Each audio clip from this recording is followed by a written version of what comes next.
present to you a very special lecture, which is jointly organized by the Antonio Cultural and Dialogue Center, together with the Islamic Studies Initiative, Research Institute for the Humanities, the Chinese University of Hong Kong. As you know, the relationship between Christianity and Islam is quite complicated. Some suggest that their relationship can be described in terms of related strangers. They are historically complicated relationship. Sometimes they look at each other as strangers. Yeah, so it's a very complicated situation. Yeah, and within this complicated relationship, one issue will play a very important role. That is Jesus. Of course, Jesus plays an important role in Christianity, but it also mentioned it in the Quran, and Muslim has a particular understanding of the role of Jesus in the Islamic religion. Yeah, so how they can communicate with each other on this issue is very important to the Christian-Muslim relationship. Today, we are very happy and honored to have Professor Sadek Sari Toprak. He will present a lecture on Jesus from the Islamic perspective. Perhaps I would like to say a few words about our speakers. Professor Sari Toprak is professor of the Usaman Sayyid Chair in Islamic Studies at John Carroll University.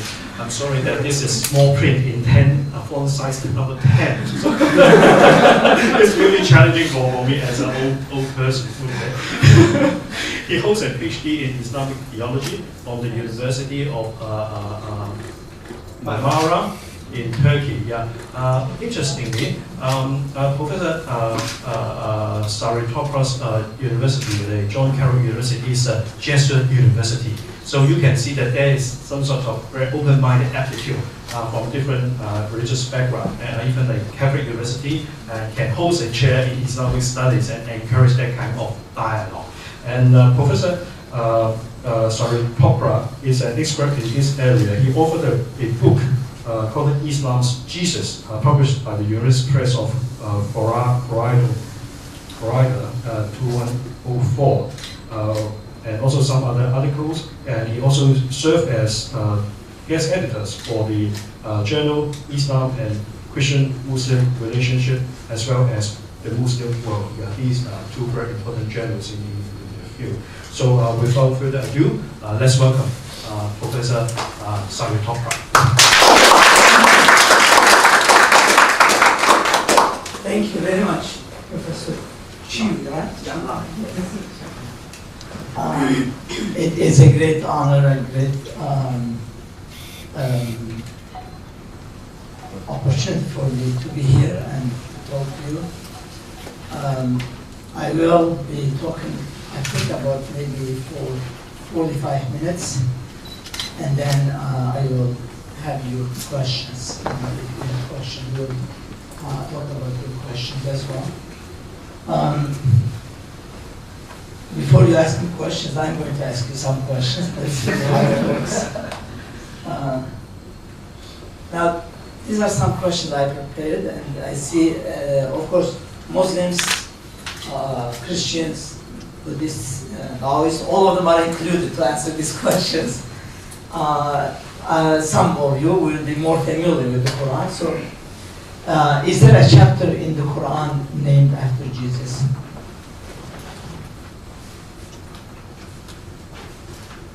Yes or no? Those who are familiar with the Quran have read the Quran?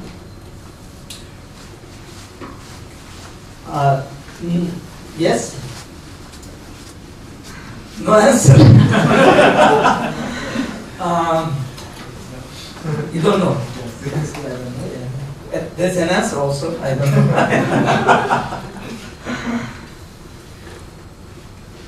You should know, I think, right? So, those who are familiar with the Quran, what do you think? Yes. Yes? There is a chapter. Okay. So, yes and no. But we have someone who says yes. Any other comment? Any other response? Is there a chapter in the Quran named after Jesus? Is there a chapter in the Quran named after Mary? Yeah. Yes. We have no doubt about it, right? It seems like there is a consensus on that. But about Jesus, that's why I said yes and no. There is a chapter actually in the Quran named after Jesus. But if you look at the list of the chapters of the Quran, you know, today, you'll not see them. Because traditionally, the Quranic chapters may have more than one name. Sometimes they may have 3 names, 2 names, 4 names. So there is one chapter in the Quran, chapter 61. It has 3 names. One is Al-Saf, which means the row of angels. And another one is Al-Hawariyun, which means the apostles of Jesus. And the third one, Isa, which means Jesus. So there is a chapter in the Quran named after Jesus. Do Muslims believe in the second coming of Jesus? Do they believe? Yes. Yes. You mean someone acts like Jesus? Yes. Perhaps yes. Yes. Oh, okay. The answer is yes. Yeah, you are right. Muslims believe that Jesus will come back. Do they believe that Prophet Muhammad will come back? No. They believe that Jesus will come back. All Muslims believe that Jesus will come back. What is the most frequently used title for Jesus in the Quran?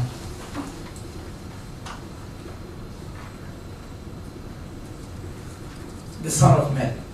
Yeah, let me help you with this. The Son of Mary is the most frequently used title. Ibn Maryam, the Son of Mary. It is similar to the biblical term, the Son of Man. Jesus is referred in the Gospel as the Son of Man, and man in that phrase doesn't mean male; it means human being. So Jesus is the son of a human being, and that is in the Quranic language, Mary. The Quran speaks of Jesus as someone who was created by God with no physical father. So that's why the reference is to his mother rather than his father, to his mother. Okay, who was Jesus? So I said we will be talking about 45 minutes. Let me put my watch so that I will not exceed my time.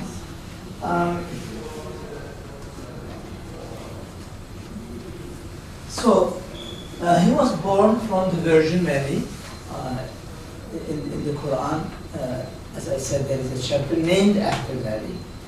In this chapter, there is a long reference to the story of the birth of Jesus. Mary is visited by angels, and specifically Angel Gabriel.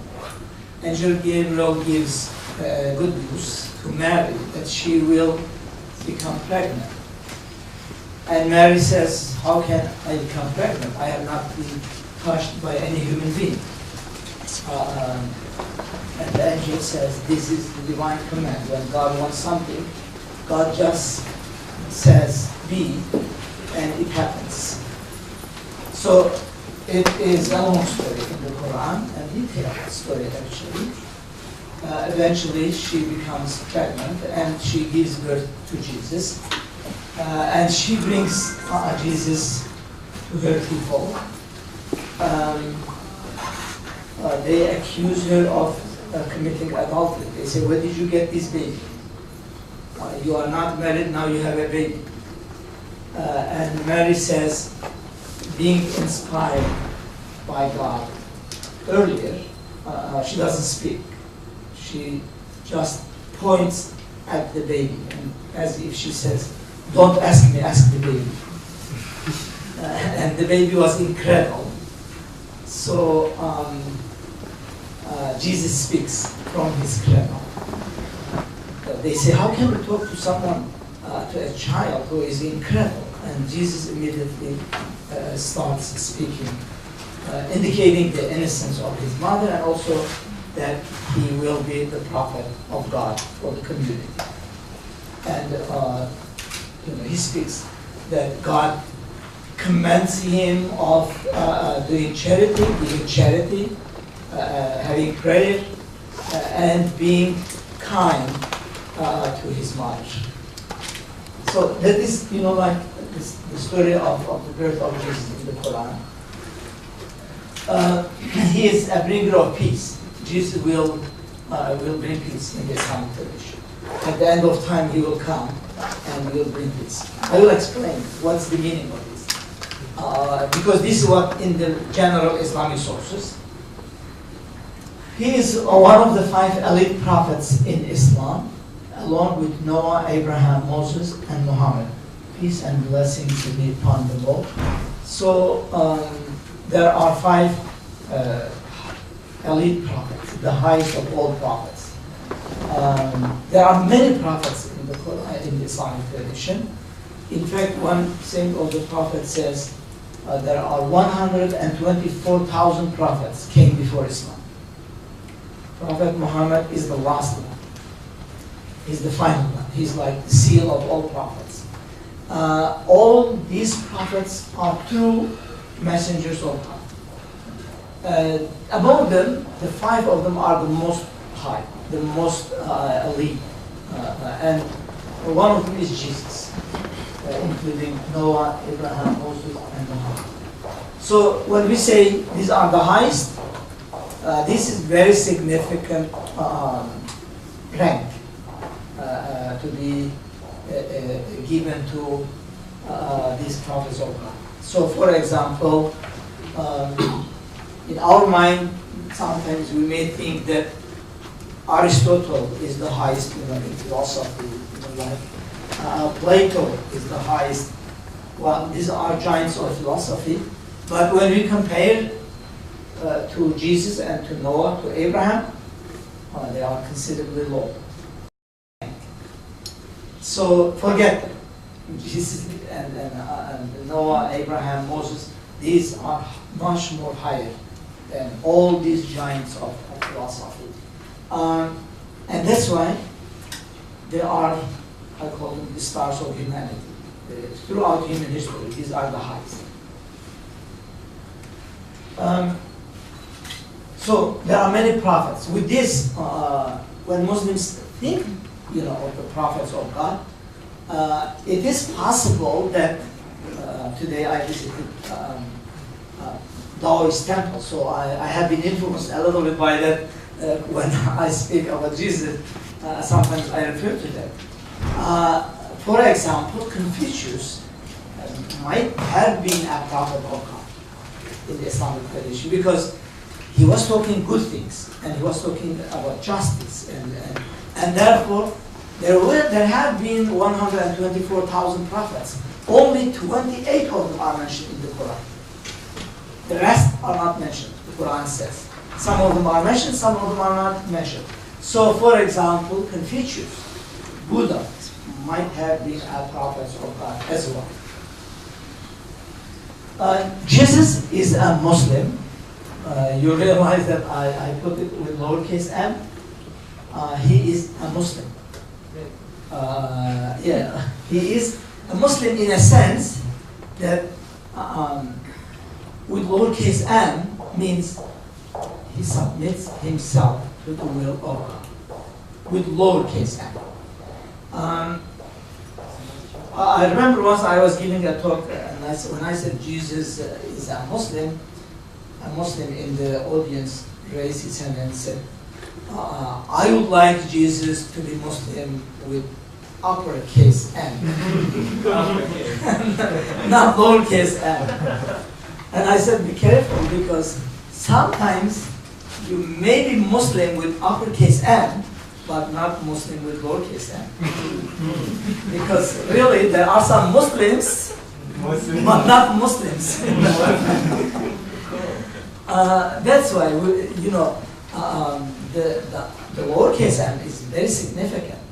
To be Muslim with uppercase m, but also you have to be Muslim with lowercase m, and that's more significant actually, because submission to the will of God it makes a person Muslim. Multiple religion. Is it? Multiple religion.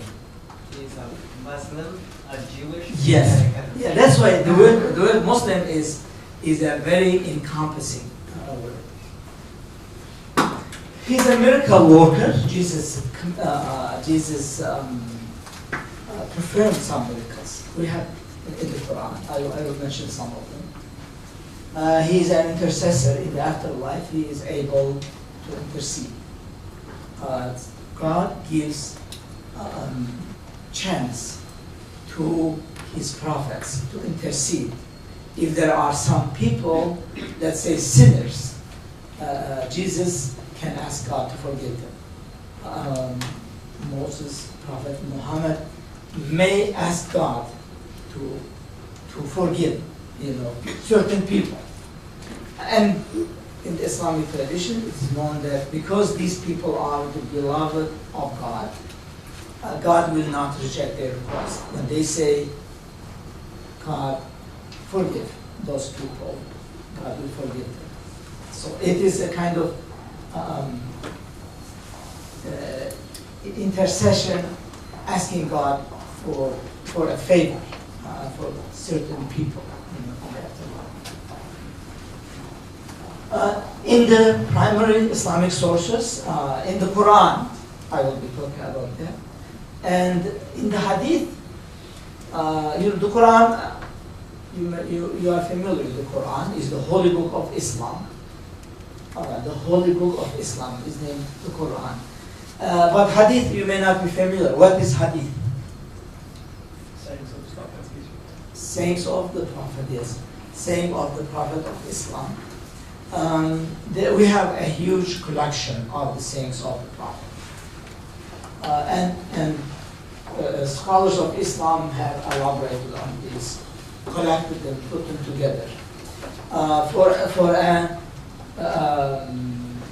long period of time. In fact, after the death of the Prophet, they started to collect them.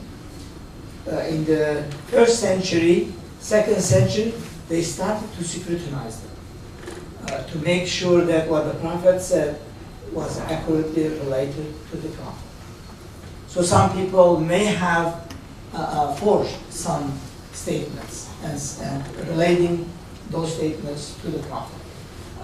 Muslim scholars have found out, and they said these are fabricated sayings of the Prophet, not real sayings of the Prophet. So there is a huge literature on them.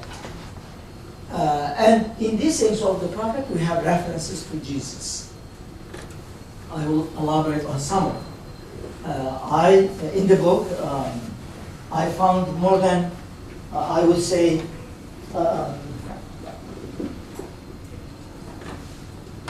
more than 100 sayings of the Prophet. More than 100. But here I will just 3 or 4 of them. I will mention 3 or 4 of them. In the Quran, Jesus is mentioned more than 90 in more than 90 verses in the Quran. In fact, in the Islamic theology, even a hint in the Quran is significant. Even a hint at something. If Jesus is mentioned more than 90 times, that means he is very significant in the Islamic theology. He is characterized by his message, which is the gospel. There is a reference, several references to the message of Jesus, to the gospel, as a divine book given to him, a divine message given to Jesus. This is a verse in the Quran. Like the verse says, "Surely I came to you with a sign from your Lord. I create from, from clay the likeness of a bird, then I breathe into it, and it becomes a bird by God's permission. I underline this by God's permission. In Islam, Jesus was doing this because of God's permission. God empowered Jesus to do that. He was not doing this through his own, but he was doing this because of God's permission. God strengthens his prophets with certain miracles, and he strengthened Jesus with this miracle. And then the verse continues. Jesus says, I heal the leper, I heal the sick, the blind. After Jesus touching, they received their sight. That was a miracle, and this is mentioned in the Quran, Jesus' miracle in the Quran. But all of them were saying by God's permission. Jesus was speaking on behalf of God and acting on behalf of God, not by the power of Jesus, but this was through the power of God. Another Quranic verse. In this Quranic verse, Jesus is presented as someone who confirms the message before him, which is the Torah. Both the Gospel and the Torah are considered reliable pre-Islamic divine revelations. So Muslims have to believe in these books as well. That's why at the very beginning, when Muslims teach their children at a young age, they say we believe in 4 great books of God. The Torah, the Psalms, the Gospel, and the Quran. The Torah was revealed to Moses. The Psalms was revealed to David. The Gospel was revealed to Jesus, and the Quran was revealed to Muhammad. So Muslims have to believe in all these messages of God, the scriptures of God. In this, Jesus said, I have come confirming that which was before me of the Torah, and to make lawful to you part of what was forbidden to you. And I have come to you with a proof from your law. So fear God and obey me, Jesus says. And the verse continues. And one of the significant elements of this verse is about worship. Jesus says, therefore, worship only God, your Lord and my Lord. So in Islam, you cannot worship anything other than God. You can love many people. You can love the Prophet. He is beloved, but you cannot worship the Prophet. You only worship God. You love Mary, you love Jesus, but in Islam you cannot worship them. They are the great worshippers of God, but not to be worshipped. And that's why it's very significant in Islam. Only God is worshipped. There is respect. Respect is different. Worship is different. Respect is something different. And therefore you show respect for all these messengers of God, but you cannot worship any of them. You only worship God. You cannot worship angels, for example. They are the servants of God. They are invisible. They are important, but you cannot worship them. You only worship God. Again, confirming the Torah, in this message, Jesus re-emphasizes that his message is the continuation of the previous messages. In this verse, the Quran speaks of Jesus as someone who has been given revelation in the footsteps of earlier prophets. So Jesus' case is not an isolated event. It is the continuation of divine message. Came before the prophets who came before Jesus. Jesus is in their footsteps. In this Quranic verse, which is the chapter that I mentioned, named after Jesus, chapter 61, Jesus asks for help when he declares his message. He says, who is going to be my helper? And the Quran praises the disciples of Jesus. It says, the disciples of Jesus said, we are the helpers in the cause of God. We are your helpers in the cause of God. So the disciples are praised in this Quran verse as well.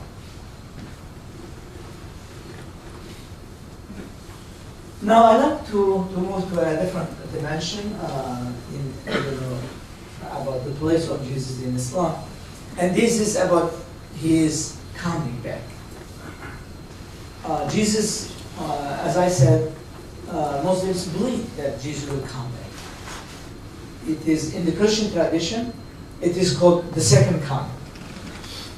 In Islam, it is called the descent of Jesus. The descent, the Arabic word nuzul, nuzul Isa, which means the coming, the descending of Jesus from heaven to earth. In the Christian tradition, there is the concept of descent, but Jesus descends from heaven to hell to see the situation of people of hell. This is different. In the Islamic tradition, Jesus will descend from heaven to earth to bring justice. There is a huge literature on this. If I say more than 100 books have been written on this subject, it will not be an exaggeration. And I found, almost all those books, and I categorized them, based on the overall content of these books.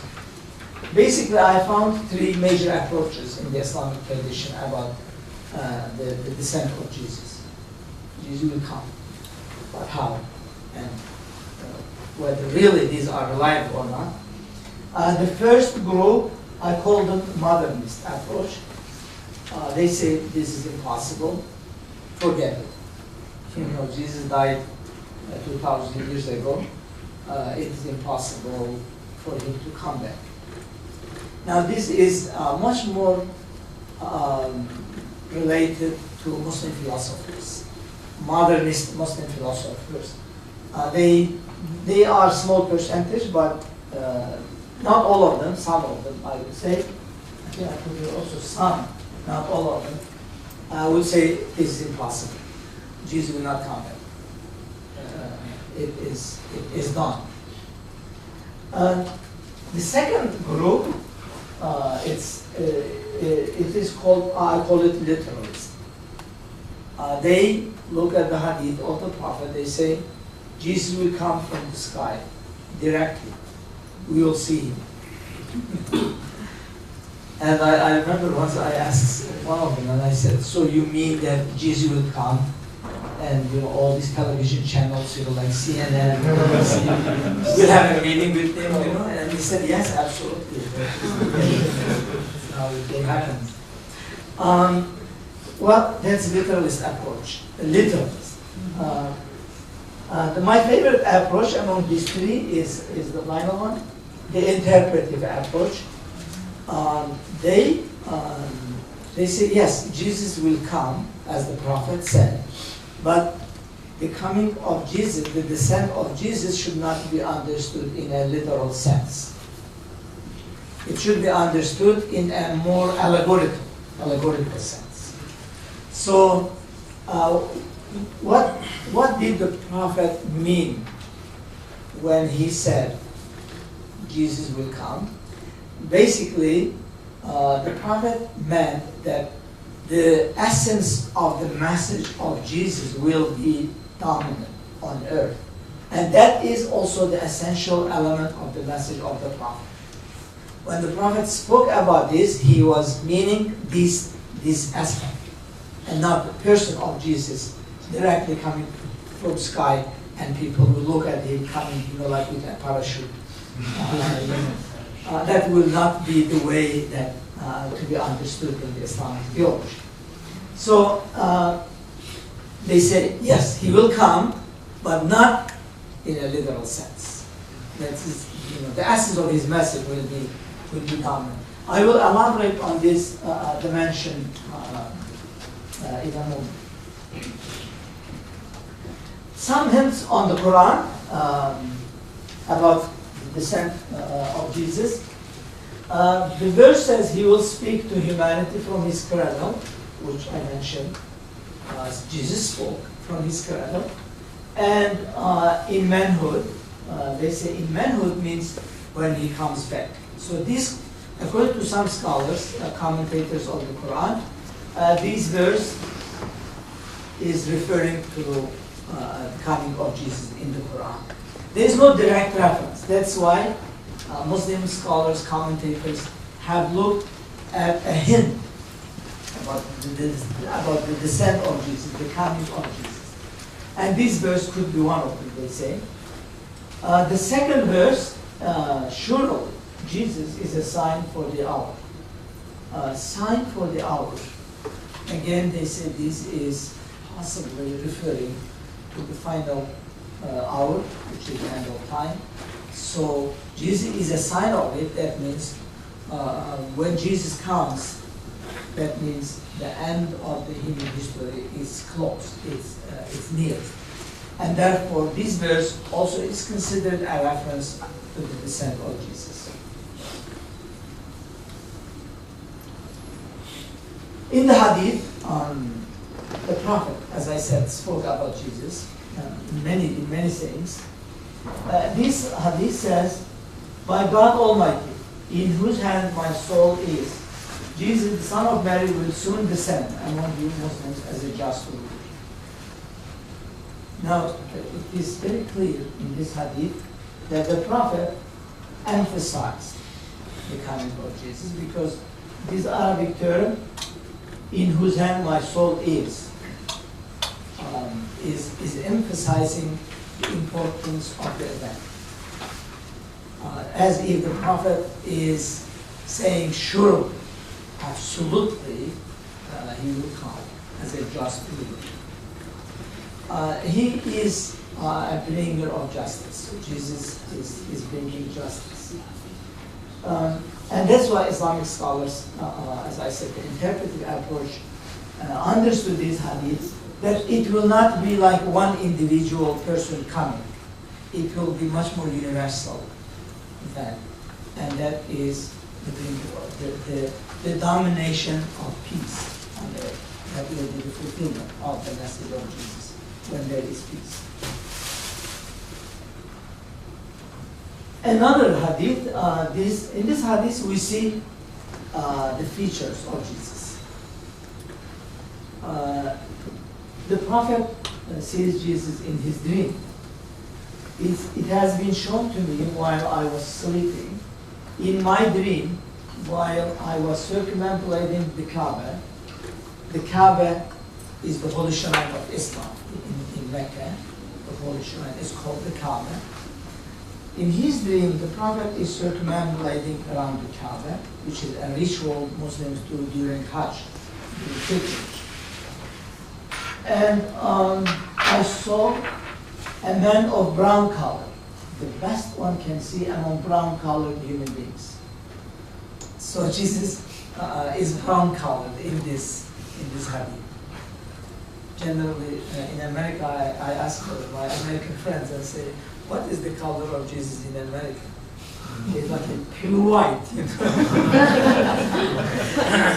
but in the hadith, Jesus is presented as brown colored actually. And it's very much normal, because Jesus was coming from, Jerusalem area. Well, it is possible. And hadith describes that way. And then it goes on actually. It speaks of the hair of Jesus. The hadith says he had a long hair. And it speaks of the purity, the cleanliness of Jesus. He says, as if water was dripping from his hair, indicating the purity, the cleanliness of Jesus. And the Prophet says, I asked the people, who is this? And they said, this is Jesus, the Son of Mary. In this hadith, we have some description of Jesus. I asked a Christian friend, I said, do we have description about the feature of Jesus in Christianity? And he said, actually, we don't have reference about the feature of Jesus. Yeah, we have many references about Jesus, but not the feature of Jesus. And that's why if you go to a black church, Jesus is a black person. If you go to Korea, for example, Jesus is a Korean boy. But the hadith is emphasizing the feature of Jesus.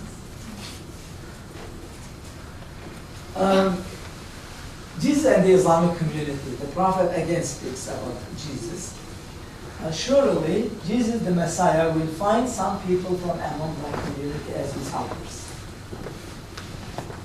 It's very interesting. The Prophet says, there will be some people from my community helping Jesus. And the hadith continues. It says, the Prophet says to his companions, they are like you or even better than you.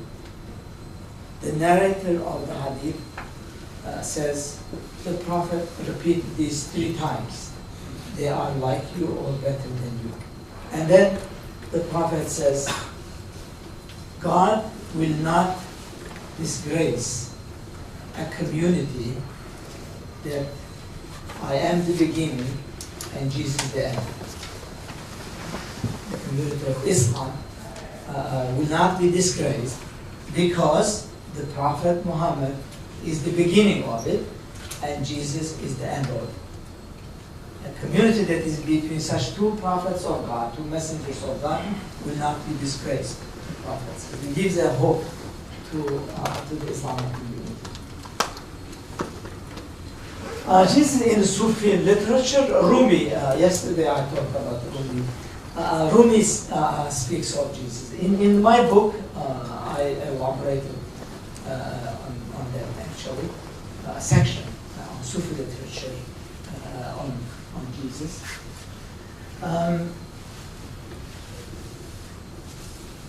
Let me skip that you read the book. As Muslim scholars have developed, the idea, concept of Jesus as the prophet of love. That's what generally known in the Islamic literature when it is mentioning Jesus. One Islamic scholar, Nursi, has this beautiful statement. He says, to love and to hate hater. And this is emphasized today by a prominent, again, Islamic scholar, Fethullah Gülen. He says, I have some quotes from him, but this statement is, our heart is so full of love that there is no space for hatred to enter. Well, if heart is full of love, hatred cannot get into it. And that's the idea. If you love love will increase. If you hate hatred will decrease. And Nursi says, there is nothing deserves hatred more than hatred itself. But then it is significant. It becomes actually, it ends hatred, basically, that philosophy. Coming to the interpretive approach, Muhammad Abdu is one of the modernist Islamic scholars, and he speaks of the descent of Jesus as the dominant of the message of Jesus, the essence of the message of Jesus, and that is mercy, love, and peace. Mercy, love, and peace. If these 3 elements are commonly accepted in the society. That means it is the fulfillment of the message of Jesus. He understands that way. Muhammad Hamdi Yazır is a Turkish commentator of the Quran. He said the word Jesus, the word of Jesus, did not have any other meaning than the word of Tawheed, which means the oneness of God. The real spirit of the Torah and the Gospel is solely this Tawheed. The spirit of the Torah and the spirit of the Gospel is Tawheed, believing in one God. That's why Islam, Christianity, Judaism are known as monotheistic religions, because of this spirit, the spirit of the oneness of God. Bediüzzaman Said Nursi, we just mentioned his name. We have a chair at our university in Ohio, named after this prominent Islamic scholar. He is one of the pioneers of this idea, cooperation between Christians and Muslims. He says this in 1911. 1911, so more than 100 years ago. He gives a sermon in Damascus at the presence of 10,000 people. And he emphasizes that the future of humanity is in the cooperation of Christians and Muslims. He is so much giving importance to this. And he understands the descent of Jesus as kind of this rapprochement between Christians and Muslims. And perhaps, this does not mean to exclude other religions, to include other religions. Actually, because Christianity and Islam are the largest two religions of the world. So if these two religions come together, just, if we say Abrahamic religions come together, Christians, Jews, and Muslims, they constitute a huge number of humanity. And then this will contribute to the world peace. So Buddhists, Hindus, Taoists will all benefit from this coming togetherness, from this idea of peace. And he strongly emphasized this. He said that's what has to be. And the meaning of the coming of Jesus, he said, that dialogue and cooperation. Because, this message is the Quran. Is it Quranic? The Quran speaks of this. It says, all people of the book come to a common word between us, that all of us worship none but God. The people of the book, in the Quranic language, the book is the Torah and the Gospel. So the people of the book, Jews and Christians, the Quran invites them. Maybe in the milieu of the Quran, there were Christians and Jews. If there were Hindus and Taoists and Buddhists in the era, perhaps the Quran would invite them also to come to common ground, like have a common ground, find something that is uniting us. Diversity is a divine plan, according to the Quranic teaching. If God will, He could have made you one community, but God didn't. And that's why you have been created differently, the Quran says. God did not want you to make one community. It is against the will of God. You'll be different. But this difference will not be an obstacle for coming together. And that's why the end of the Quran, this verse says, vie with one another for good deeds. So compete with good things. Compete for good things with one another. That is the purpose. People should compete for good things, for good deeds. And that will be the fulfillment of the Quranic message, if people compete for good deeds. That's why I say in this competition, there is no loser. All are winning because you do good deeds, the other person is doing good deeds, and therefore you are contributing to the success of the other. Dialogue in the Quran, we have, I have a chapter in the book actually, a long chapter on the importance of dialogue. How Jesus can play a role, as a dialogue between Christians and Muslims and Jews and adherents of other religious traditions. One thing I like to mention, and I think I will almost be finishing. This is an event happened in the early Islam. Some of you might be familiar with the early Islam, some of you may not be. Islam, with uppercase I, started in 609, Common Era. Prophet Muhammad, peace and blessings be upon him, was meditating in a cave about 5 miles in the suburb of Mecca, the city of Mecca. He was meditating. And he continued this meditation for 15 years. Every year he would go for 1 month and meditate, especially in the month of Ramadan. Prior to Islam, he would go specifically in this month to meditate. On one occasion, Angel Gabriel appears to him in the form, which is, he says, when I went out of the cave, I saw the entire horizon was filled of the figure of Angel Gabriel. Angel Gabriel says, the angel says, read.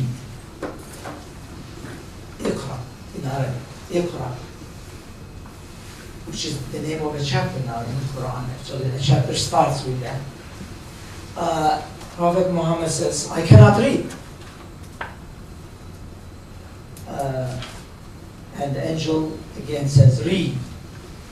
And he says, I cannot read. I am illiterate. Prophet Muhammad didn't know how to read and write. In the Meccan society was generally an oral society. The population of Mecca at that time was about 5,000 people. People who were able to read and write were about 17 people. And Prophet Muhammad was not one of them. He was very honest, very just, very trustworthy, but he was not among those people who were able to read and write. So he said to Angel, I said, I cannot read. And he himself narrates the story. He says, then Angel took me and squeezed me to my endurance and said, read in the name of your Lord, who has created human beings from a gland of blood. Read, your Lord is the most generous, who had taught human beings with pen what they knew not. Now these verses became the first verses revealed to the Prophet of Islam, and then became the beginning of Islam. It's very interesting. The beginning of the Islamic message is read.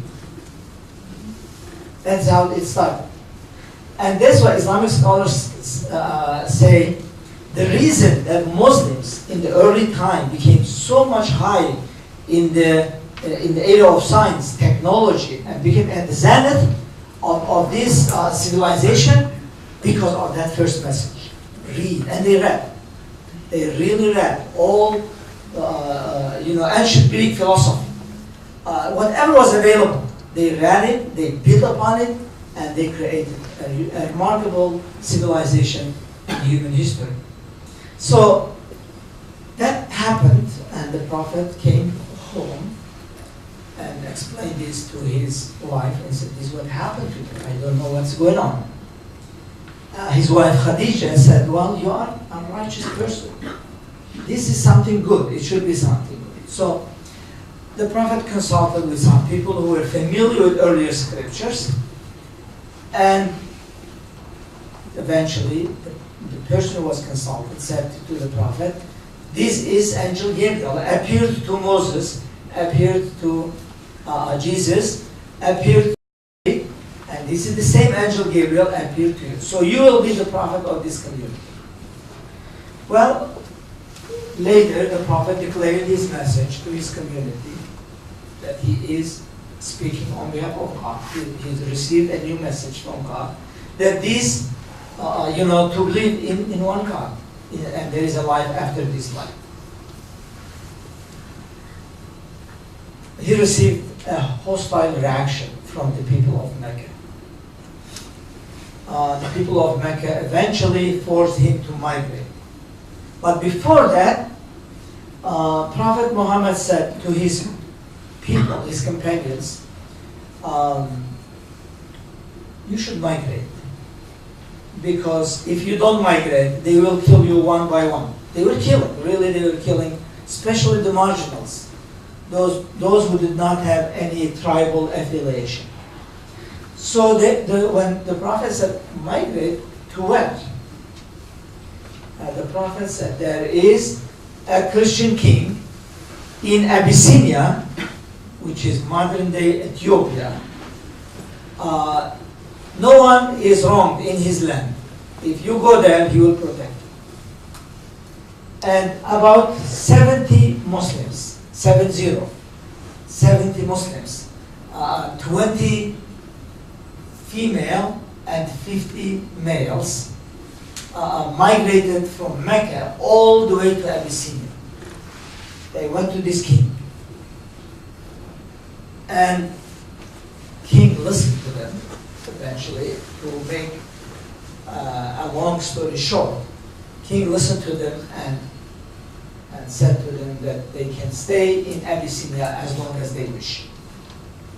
He will protect. The Prophet loved this Christian king, and he said, the king sent beautiful messages to the Prophet. We have some references about the correspondence of the Prophet with this king. So that was the first encounter between Christians and Muslims in the early Islam, and it was very positive.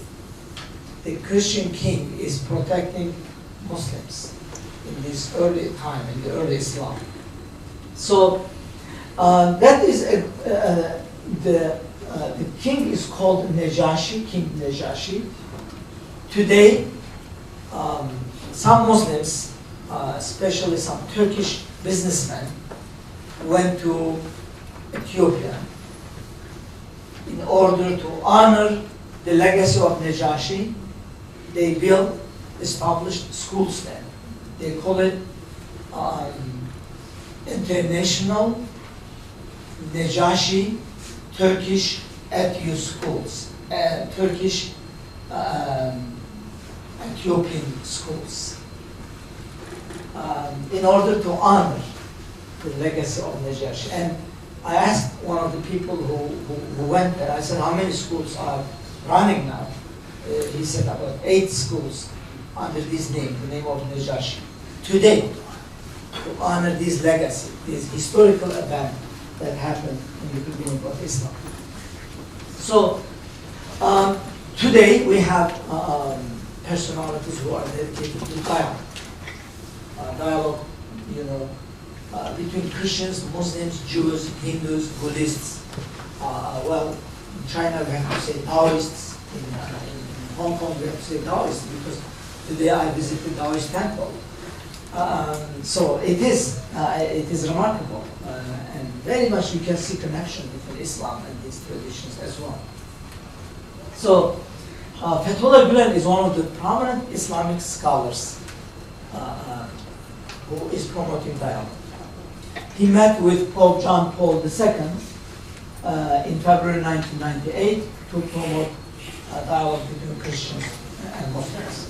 And in fact, there was the idea just to establish a school, like an interfaith university, that members of various religious traditions can come and learn their tradition at that university. He has a very beautiful statement. He says, "Close the doors of greed, abhorrence, and hatred. They may be a small seed, but by opening the door, they could grow and become a huge tree of evil." So, to close the door of greed, that is very significant. These are some pictures. Mr. Glenn met with Pope John Paul II. He also met with Peter Bartholomew, who is the head of the Eastern Christianity, Orthodox Christianity. He met with Sephardic Chief Rabbi, Israel Sephardic Chief Rabbi Eliyahu Bakshi Doron, to develop Muslim-Jewish dialogue, because it's also very significant. And it's not only these, actually. There are many other Muslims who are very much involved in dialogue. Dr. Sayed, he is now in the United States, originally from India, very much active in dialogue. This event, I was part of it. It was in Boston, and that was Muslim Baptist dialogue. They say sometimes, can Muslims and Baptists come together? Well, they came actually, and they were joking. When they came together, they said, perhaps this will be the first one and the last one. But actually, they had the second one, and now they are preparing the third one. Here we have also Muslim, Jewish, Catholic, Buddhist dialogue. Variety of traditions are coming together. In this, we have Pope Benedict XVI visiting a mosque in Istanbul, praying with the Mufti of Istanbul. Again, part of this dialogue.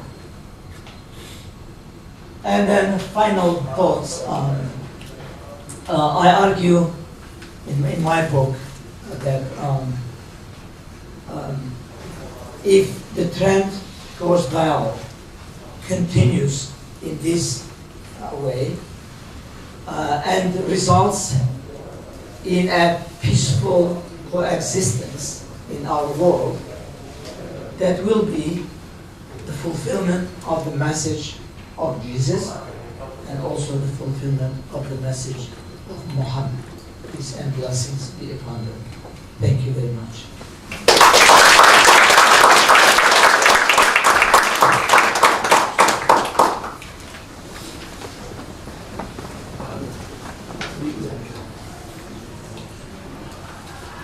Okay, thank you very much. Yeah, we need to turn on the light so that we can see each other clearly. And thank you, Professor, for your very illuminating lecture. Introducing the presence of Jesus in the Quran and also the Islamic tradition, and also the recent developments in the Muslim-Christian dialogue. And I suppose there will be some questions because I can detect that there are some questions in this group. There's one question. Professor, I'd like to ask about, you said gospel. There are many books written about the gospel. Sure. That's a very good question, absolutely. From the Islamic perspective, because I speak from the Islamic perspective, from the Islamic perspective, there is one gospel, not gospels. There's only one. Yeah, there's only one gospel. Well, in the Christian tradition, we have four canonical gospels. The Gospel of Luke, the Gospel of John, the Gospel of Matthew, the Gospel of Mark. But in the Islamic tradition, there is only one gospel. It's believed that, like the Quran, it was revealed to Jesus, but maybe it was not recorded. It was not written down. Later, the disciples of Jesus wrote what they heard from Jesus, and therefore, these four gospels became a reference to that gospel. So now there are some German scholars who speak of a gospel called Q gospel. Q is standing for the German word Quell. Quell means the source gospel. That would be much more compatible with what the Quran says, that there was one gospel, and the other gospels are reference to that gospel. And that's why the Quran uses singular word for the gospel, not plural word. But it doesn't mean that the current gospels are fake. They are, because Muslims have great respect for the gospel throughout Islamic history. In fact, in the Middle Ages, for example, they would say, when you touch the Quran, you have to have ablution. In the same way, they would say, when you touch the gospel, the Torah, you have to have ablution as well. Because these are, even they are not exact divine words, they are the translation of divine words, but still it is recommended that you have ablution when you touch them. So there is a great respect for the gospel and the gospels. Yes, we have one. Please check the one first. Maybe you first and then. Yeah, then In your PowerPoint, you said that Jesus, the Messiah. When you say Messiah, you have the same meaning as our Christians, Messiah, the Son of God, or God? Not the Son of God. In Islam, Jesus is not considered the Son of God. But the Quran uses this term, the Messiah, only for Jesus. It doesn't use this term for other prophets.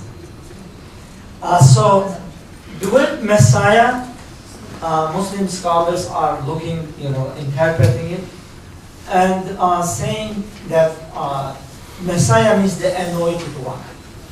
So Jesus was the Messiah, the anointed one. But Jesus was born with no physical father. It was born through the power of God. But Muslims will not call Jesus as the Son of God. God is exalted to have children, sons, daughters. Allegorically, you may say, he is beloved of God. When you say the Son of God, means the beloved of God. With that, Muslims will have no problem. When you say, I don't think that Jesus is the Son of God as the real Son of God, but the beloved of God. Then Muslims will say, I agree, Jesus is the beloved of God. So when you mentioned about the gospel, so is it about the revelation by God to Jesus that's referring to the gospel, right? And but by the time of Prophet Muhammad, I guess he might have been influenced by those written records of that gospel, and which is the other gospels that were circulating around that time. So is there any particular gospels at that time that was particularly influential to Prophet Muhammad, or perhaps because the account of the child Jesus, I saw some resemblance with the infant gospel of Thomas. Yes. Yeah. So. You are right. Yes. Now, the prophet of Islam, we don't have references that he met with Christians and learned from them. The only thing we know that after he declared his message, Christians of Najran came and debated with him. They said, you are talking about Jesus, something that is not compatible with what we are saying. Because the Prophet said very clearly, don't say God is three, God is one. Don't say Jesus is Son of God. Something like that. Very clearly, the Quran says. The Christians, the head of the Christians of Najran, with a delegate, came to the Prophet. And the Quran speaks briefly about this event.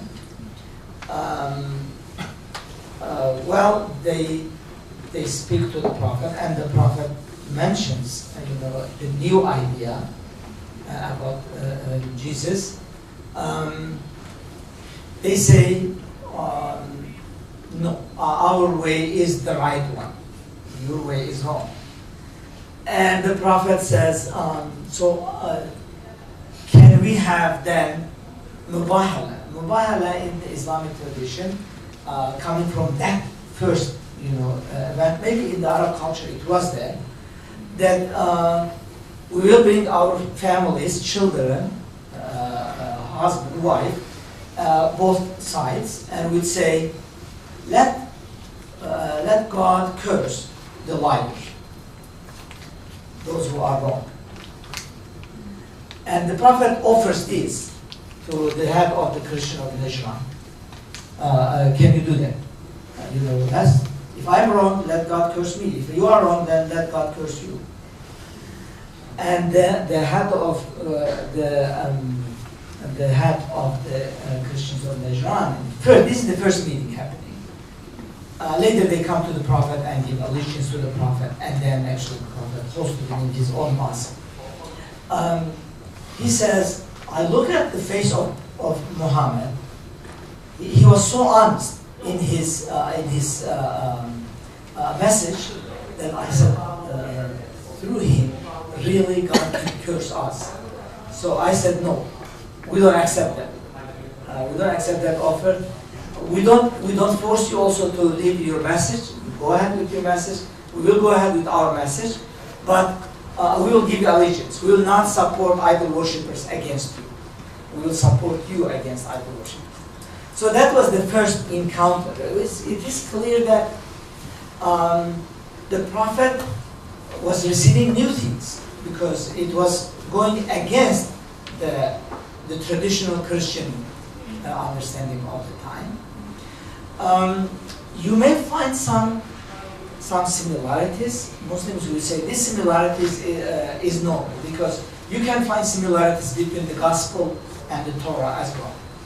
So because the revelation comes from the same source, and therefore the essence will remain the same, but the details may change according to the need of the people of each prophet's time.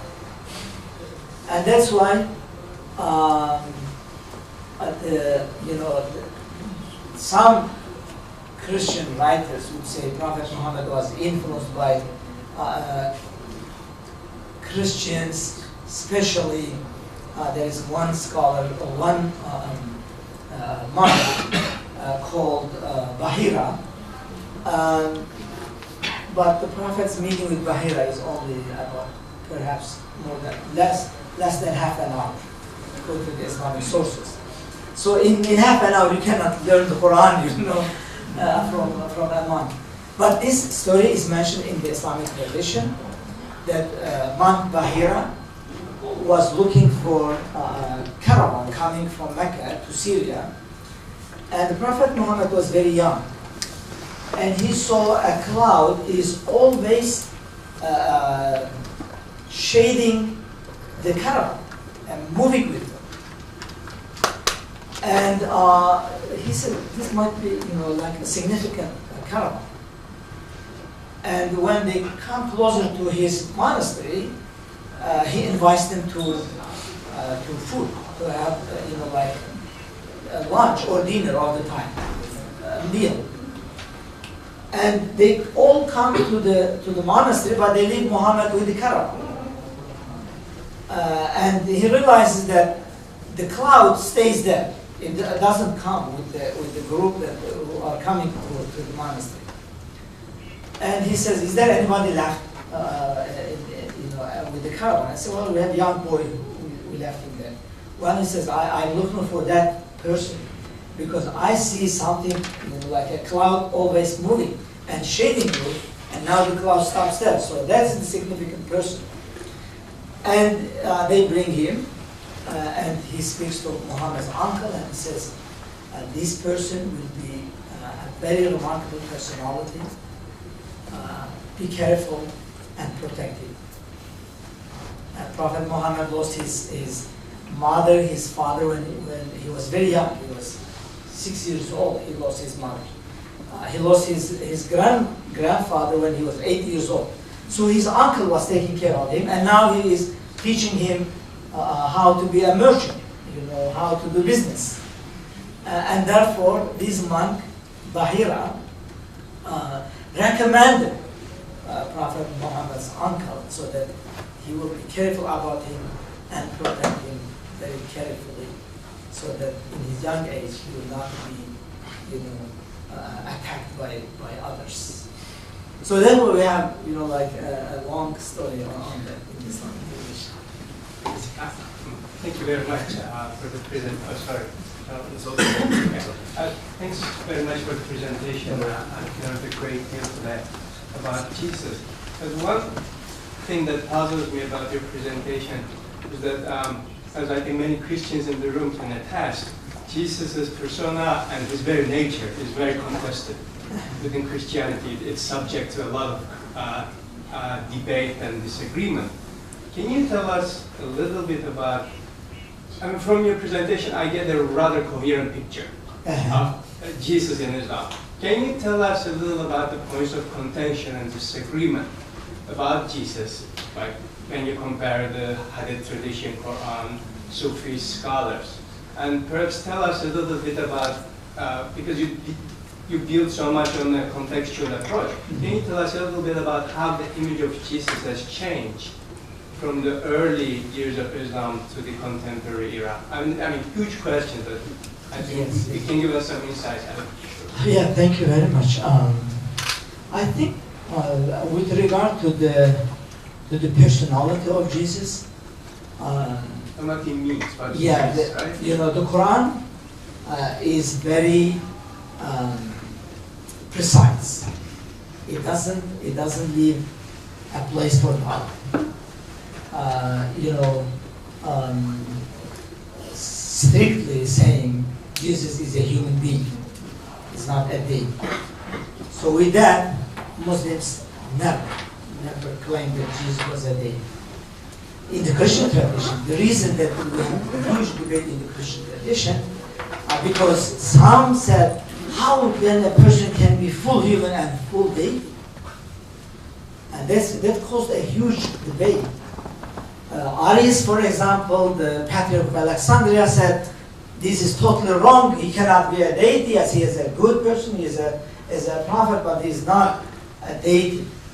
So that caused, like a kind of excommunication because he was rejecting the main tradition of the Christianity of the time. In Islam, because the Quran came after all these things, clearly put the standard. And that's why Muslim scholars, they have elaborated on the teaching, the spiritual teaching of Jesus, which became a kind of central for mystical tradition of Islam. But mystical tradition of Islam became a part of the Islamic tradition. It is a very powerful tradition of Islam.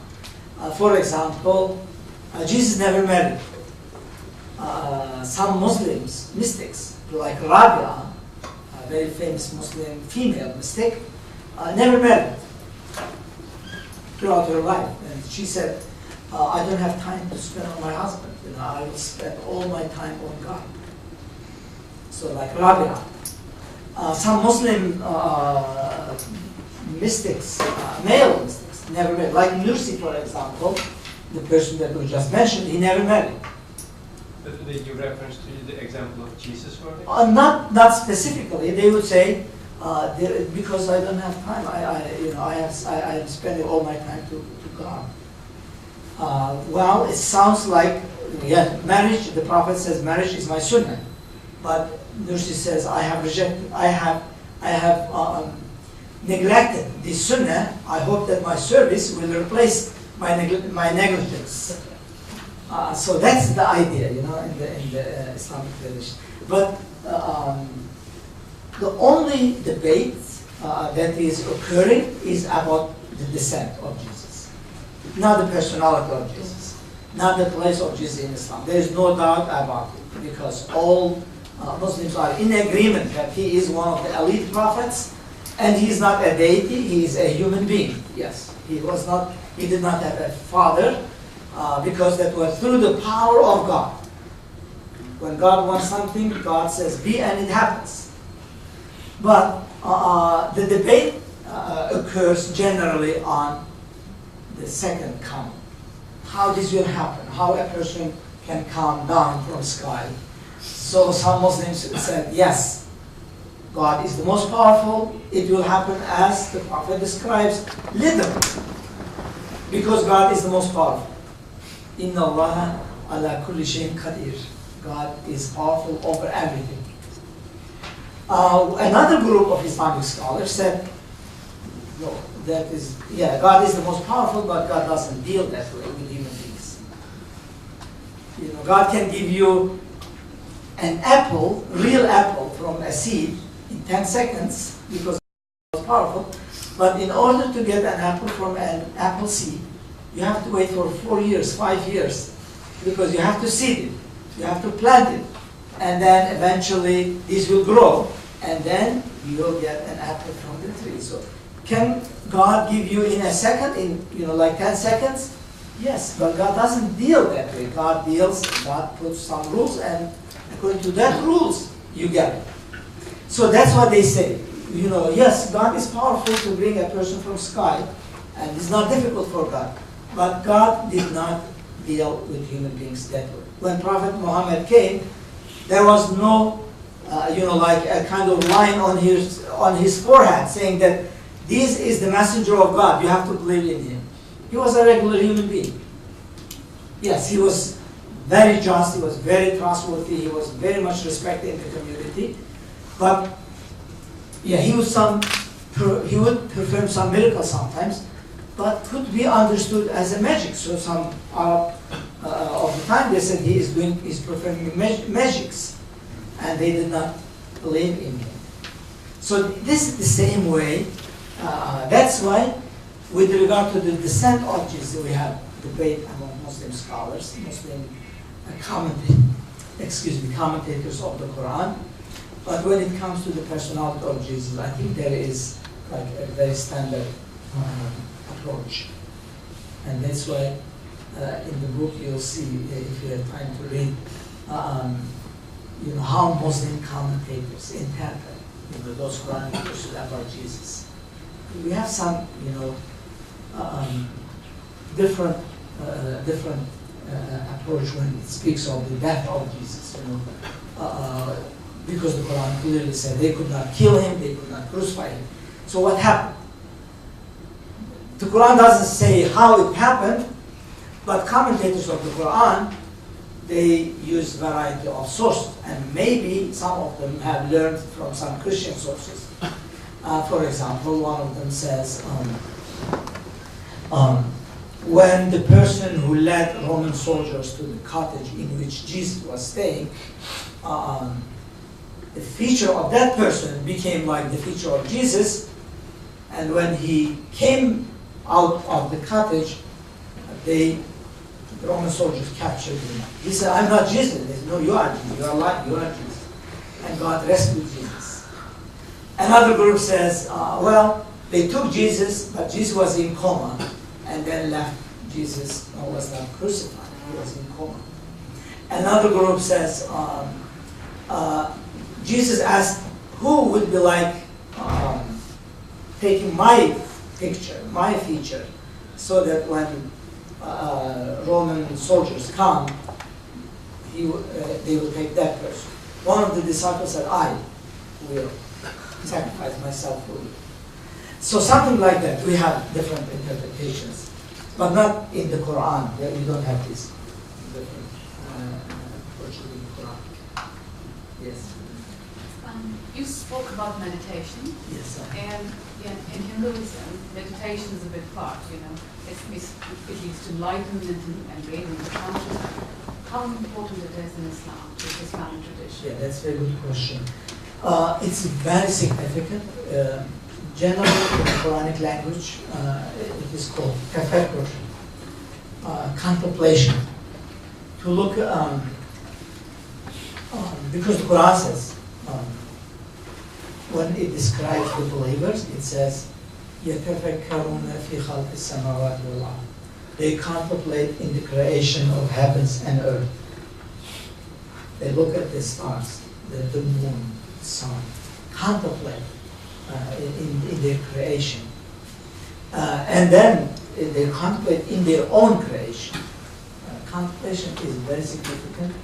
And the Prophet says sometimes one moment of contemplation can be as worthy as 1 year of praying voluntarily. Because that moment can really be very essential, lifting the person to a very high situation, very high position, spiritual. That is, contemplation. And this happens through meditation. In your own and in the world of nature. And that's why when I teach a course called Introduction to Religious Studies. So when I teach this course, I also elaborate something on Taoism and Buddhism. I found fascinating the Taoist approach to nature, how it is close to the Quranic idea. Because the Quran speaks of nature as praising God. وَإِن مِّن شَيْءٍ إِلَّا يُسَبِّحُ بِحَمْدِهِ. There is nothing on the planet, in the universe, that does not praise God. And that's why we have mystics, very famous in the Islamic tradition. One great mystic wants to appoint a successor for himself. And he says, I'm going to appoint the one who brings the most beautiful bouquet of flowers for me. He sends his disciples to the field and say, collect the most beautiful flowers, and in the evening, I will appoint my successor. And everybody comes with, like a very beautiful bouquet of flowers. One of them comes with empty hands. And this mystic asks, why didn't you bring anything? Everybody brought these beautiful flowers. And he says, Master, whenever I tried to cut one of these flowers, I heard it was praising God, so I couldn't cut it. And he said, now I found my success. That's what I was looking for. So basically, if a person reaches to that level, you can hear the voice of nature. And that's why. It is much more beautiful than the most beautiful music. But when you hear, So, and this happens through meditation and spiritual strength. I like to talk about music because in Hinduism it is antarnaut, that there is the incessant music that goes on in there. So Islam also believes in that? Yes, Islam says actually, like there is a music of nature, the universal music. That's why the stars, the planet is moving. It is not meaningless. All the things, there is a remarkable connection between every piece of nature. And that's what an Islamic scholar says, the one who has created the sun is the same one who has created the eyes of a fly. Because there is a connection between the light of the sun and the eyes of the fly. Well, if it is too, bright, the fly will not be able to see. And this is true for us, for all living things as well. So there is a remarkable connection between all elements of the universe. And that happens through contemplation. And the Quran encourages believers always to contemplate in the realm of nature and reach to a certain level of spirituality. Yeah, I think this gentleman There is should a please. First, I want to ask about Muslims and Jews. They have been through war since in the past when you see history. And nowadays, the Jewish temple in Israel, they are still controlled by Muslims. It's reported by Jewish. And Jewish thinks Muslims are hostile. So how can do anything to improve the relationship between Muslim and Jewish? And second, who is Jesus? He is the Lord, he's the Savior, he's the terminator at the end of the world, he's the sacrificer, or he's just probably a prophet to the future, or Son of God, does it mean God? That's a very good question. With regard to your third question, I think historically, Jews and Muslims were very much cooperating and very much together. I would say, for example, in Spain, in the Islamic Spain, Jews and Muslims were living together. And not only Jews and Muslims, Christians also, but Muslims were the dominant, like rulers. All Jewish scholars of the time were writing their books in Arabic. The most prominent personality, I think one of the most prominent personality in the Jewish tradition is called Maimonides. In the Arabic literature is known as Musa bin Maymun. Musa bin Maymun wrote his books in Arabic, and he was the physician of Salahuddin Ayyubi. There was a great trust between Jews and Muslims. In my book, I elaborate a little bit on that, how, for example, Prophet Muhammad's wife, Safiya, was coming from Jewish tradition. And Muslims call it our mother, the mother of all Muslims, Safiya. So it is not like an inherently, animosity. Maybe the recent political situations in the Middle East caused kind of animosity between Arabs and Jews. But when we say Arabs, of course, Arabs are Muslims, and so all Muslims are becoming affected by that. But I think that political situations, if that political situations change, they will restore the earlier friendships, and therefore Muslims and Jews can develop their relationship. And it's very significant because it's important for the future of dialogue and future of humanity to bring peace. Coming to your second question, now Jesus in the Islamic tradition, Jesus is not deity, he's not God. He's not the Son of God also. The terms that are used, for example, Savior. What is meant by that is important for Muslims. Savior, in a sense, God is the one who saves. But God has put a way to follow. And the person who describes this way for human beings is Jesus.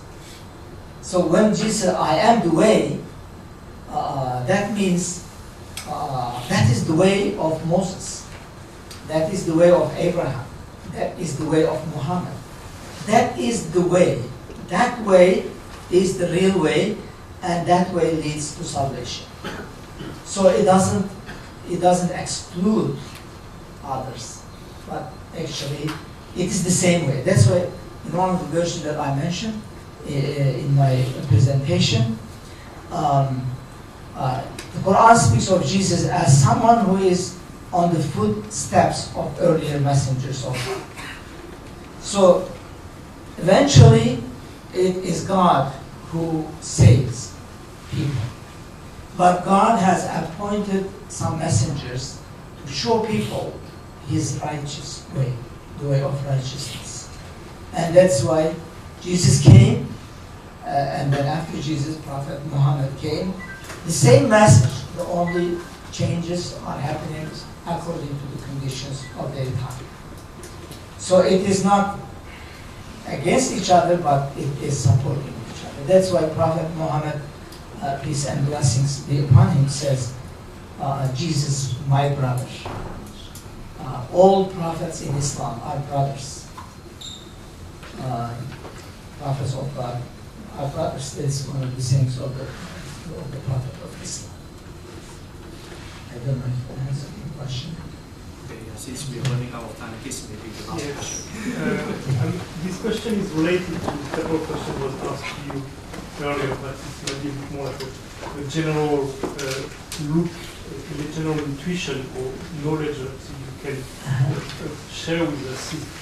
Your presentation makes us understand that these early times in 6 or 9 years where Mohammed received basically this light, there was a great deal of harmony with the Christian belief and a great deal of sharing with some differences, of course, but a great deal of sharing and I think respect.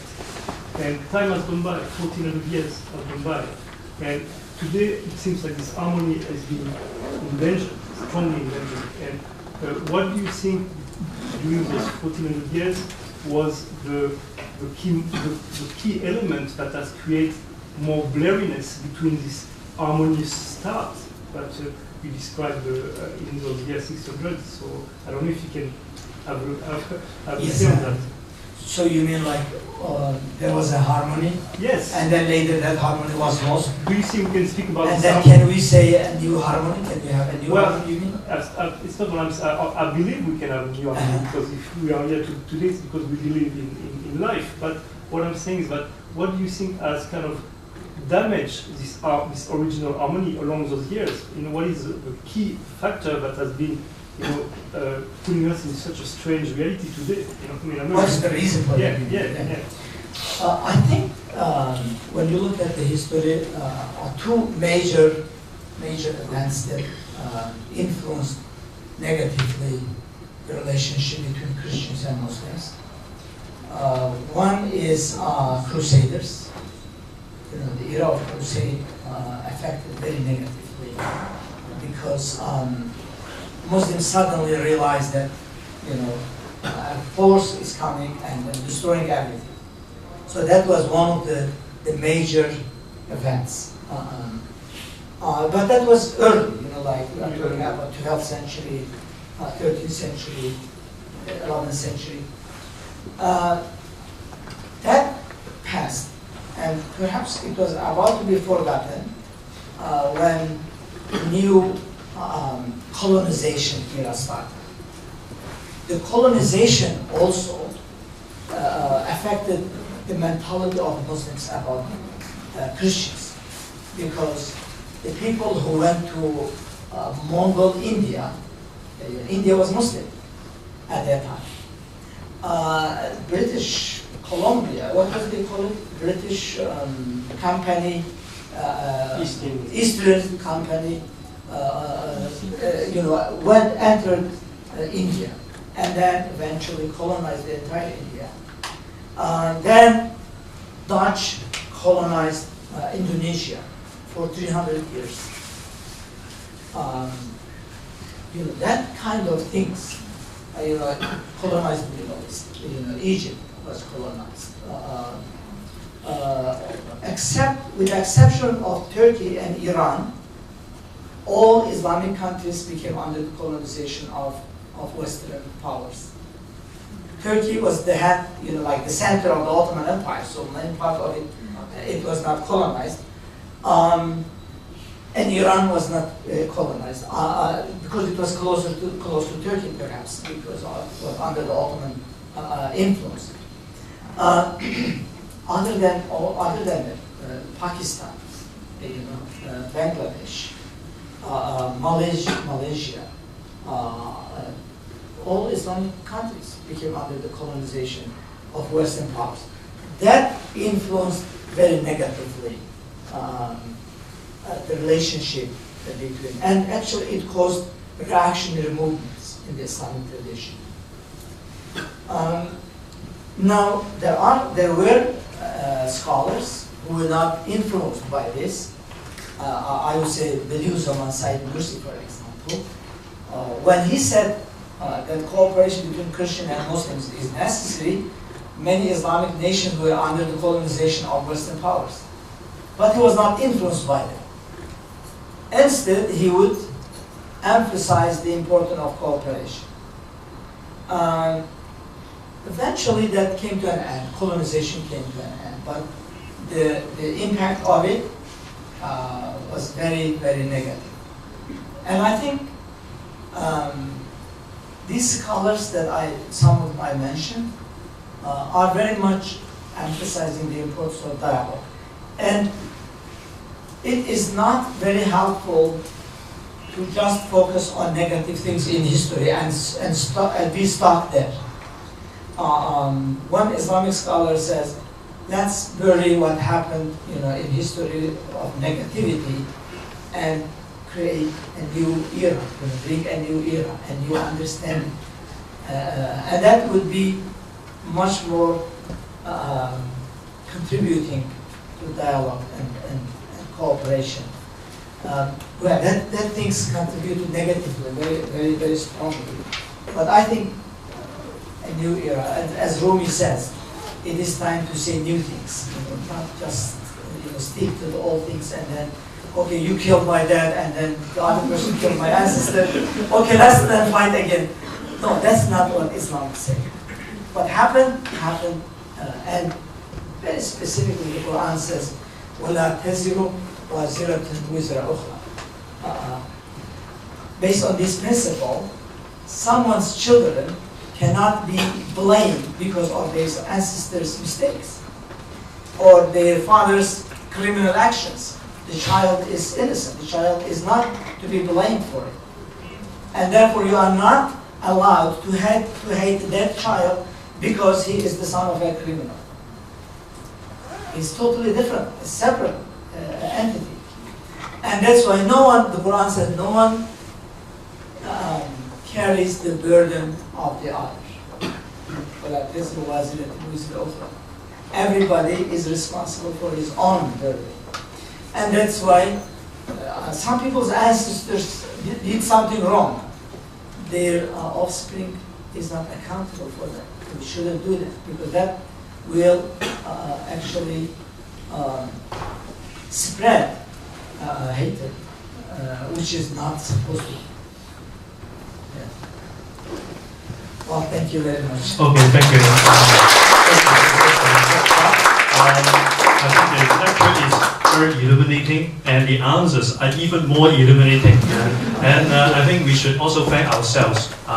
Thank you for coming, and also thank you for your exciting questions. I think it really makes this lecture a very exciting finale to the lecture series for our Islamic Studies initiative for this academic year. Please remember to leave your contact to us so that when we have our next lecture, probably after the summer, we can contact you. Okay? Yeah. And I think we can have some more informal discussion over a cup of tea over there. Yeah. Thank you for coming.